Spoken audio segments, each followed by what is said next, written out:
Hidden in the small rural community of Paleto Bay, it's one of the country's most haunted destinations, with a history that'll make you lose your lunch.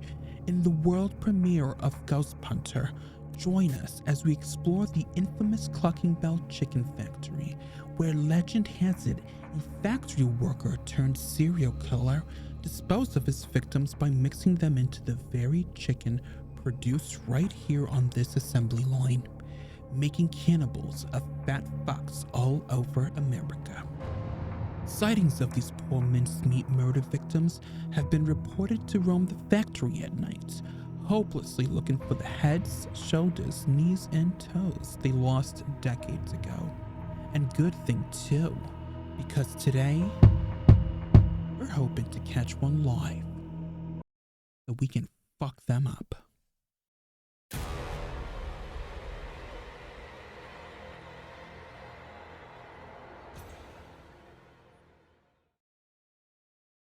I like big butts and I cannot lie. You other brothers can't deny that when a girl walks in with an itty bitty waist and a round thing in your face, you get sprung.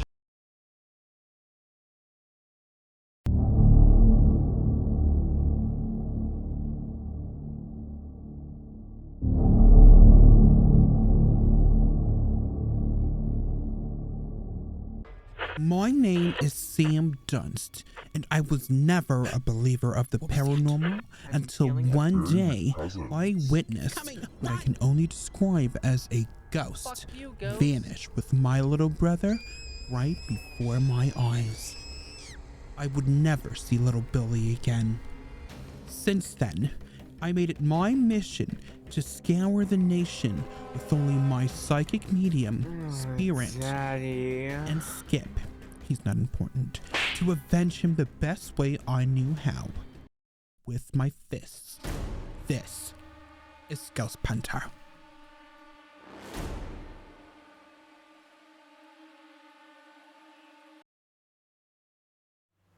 Oh my god, I cannot wait to kick some ghost ass today. The sad ones are my favorites. What about you guys?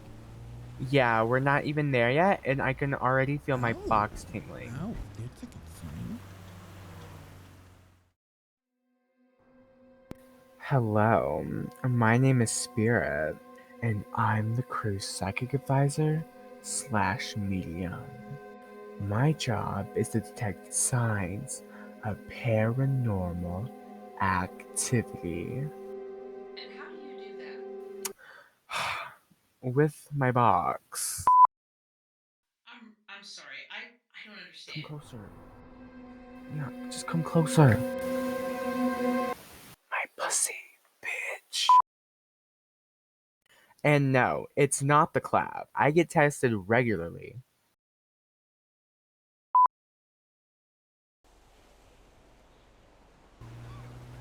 Not so sure.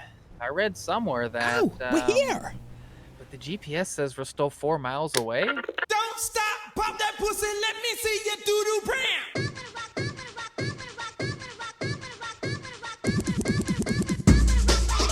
Really? Year 2? What? It's a classic. Fuck you, Skip.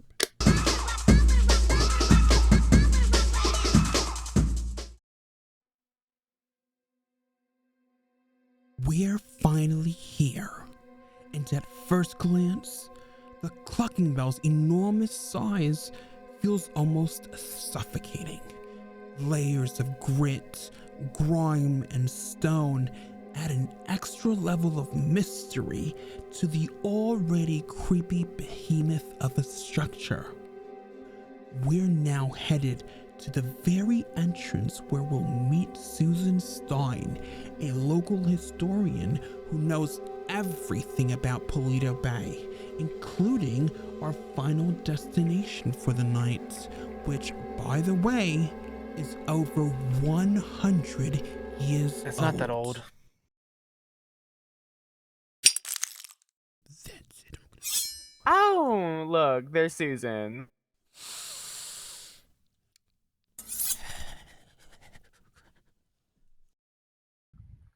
Ooh, Ooh, did someone order the chicken titties from Hen House? Did someone say titty? Did someone say titties? Did someone say titties? Oh yeah. Did someone say titties? Oh my god, yes, I love titties. I ordered the chicken titties. Nom, nom, nom, nom. Nom, nom, nom, nom, nom. Nom, nom, nom, nom, nom, nom. Even the box is good. Nom, nom, nom, nom, nom. I love this. Anytime. Enjoy your titties. Nom, nom, nom, nom, nom. Nom, nom, nom, nom, nom. Bye. Nom, nom, nom, nom, nom. We're here at Clucking Bell, and we've got a special guest that's going to tell us all about its tragic history. Tragic? Shut up. With us today is Susan Stein, and she's lived in Paleto Bay her entire life. Poor thing. So we're very lucky to have her insight. Oh, thank you for having Anyway, tell me about the infamous mincemeat murders that changed the history and lives of the people here in scenic Paleto Bay. mincemeat murder. You know, the factory worker here who infused the chicken with, a little local flavor. I don't think I... Skip, come here a sec. Sure. Oh, no, put the camera down to record this. Can you get this lady to play ball? Wait, me? Yeah, you know, offer her something. Like what? I don't know, Skip. Maybe some Viagra for her husband's limp pee-pee? Her husband is dead. Well, a fucking Christian Mingles membership then, Skip. I don't know. Figure it out. She, said she'd do it for a trip to the top of Mount Chiliad. Done. We are here with Susan. Oh, for fuck's sake. Oh, hi, officer. What's your name? My name's Spirit. Come with me.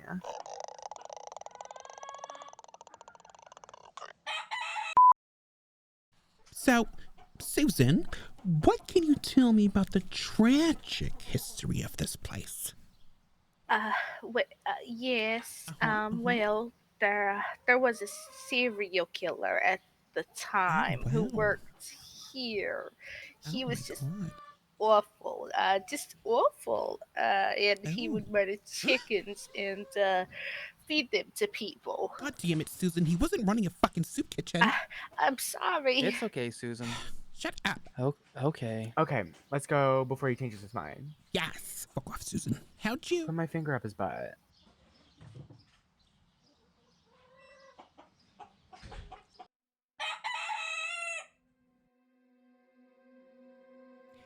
Feast your eyes, ladies and... Skip. These are the very hallways the mincemeat murderer casually strode through as he carried his latest victim. He would then dump them here in these very vats. An elegant plan, really. No remains were ever found once they've entered this hellhole. Spirit, are you getting anything? I think so. I'm feeling a very weak presence. Skip, move, you're crossing the signal. I think it may be one of the victims. She's saying she hates it here because she's a vegan. Wow, just wow. Irrefutable proof that ghosts are living and breathing right here in this factory. Now this is where most of the sightings have been reported, the warehouse. And one can understand why. If my left nut were packed and ready to ship, this is where I'd come find it. Skip, let's get an SMD reading here and see what we got. SMD is just a regular voice recorder. We gotta raise hardware. It's supposed to record ghost frequencies or something. But we haven't been so lucky.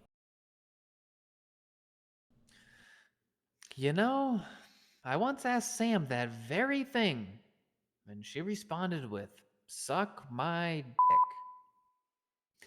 So,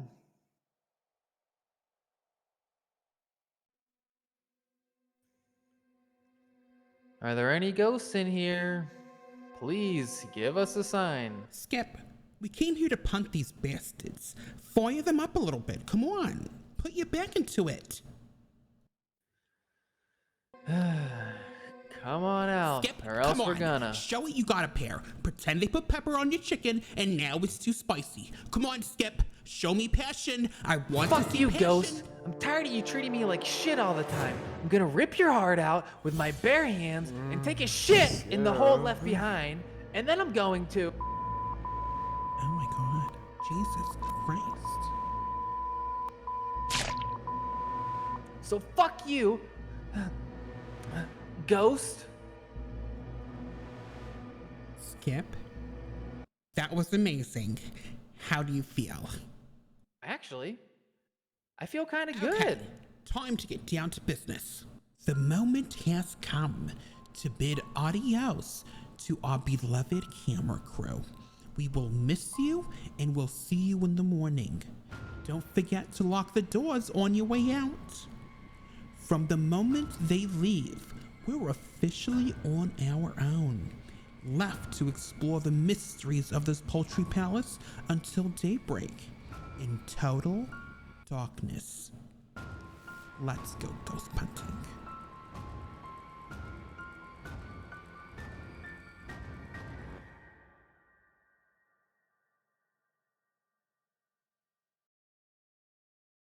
My little brother?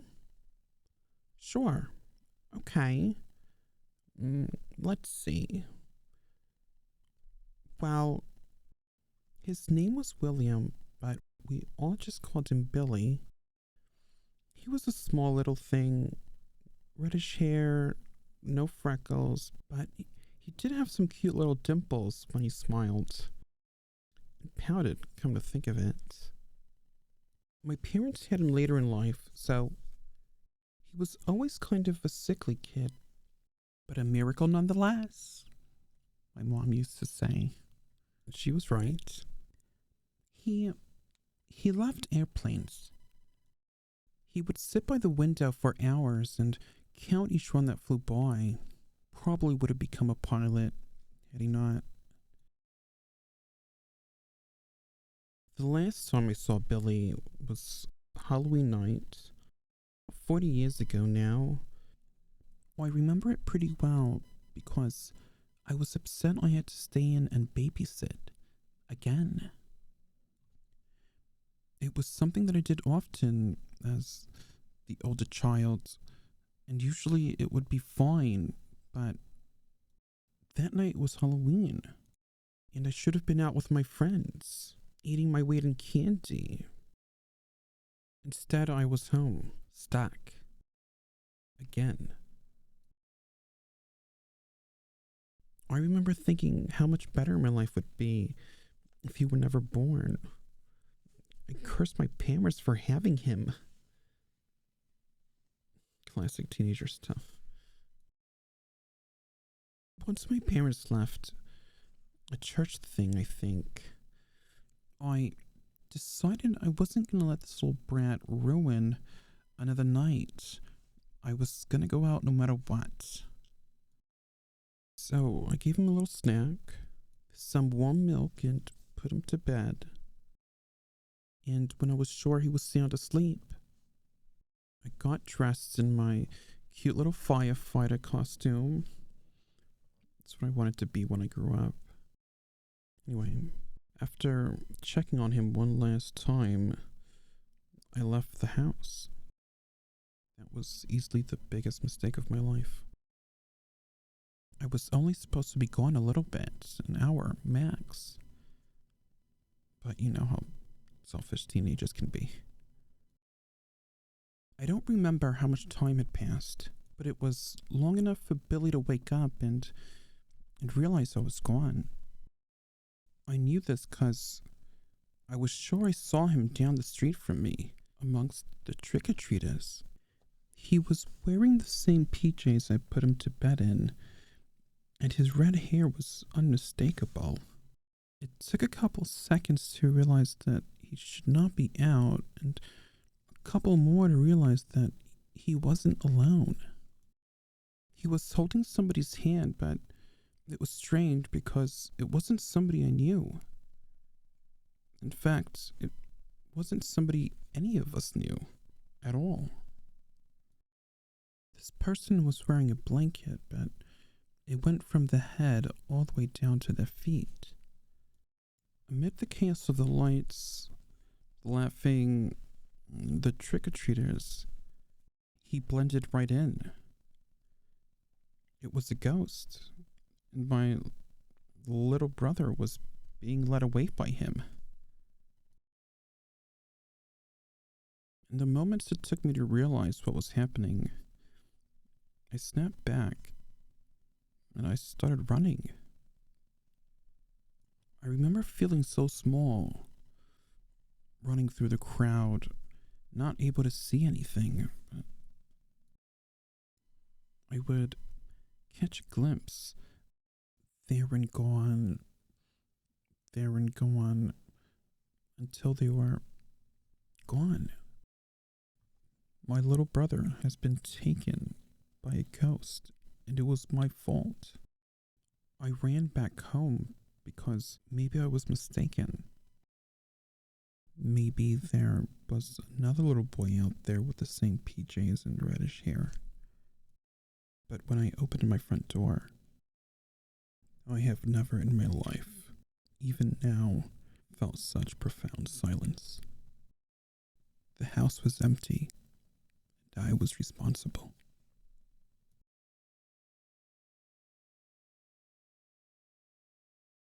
So, this is why I'm here. Punting ghosts. I guess it's my way of fighting back. Fighting back at the ghost who took little Billy from me.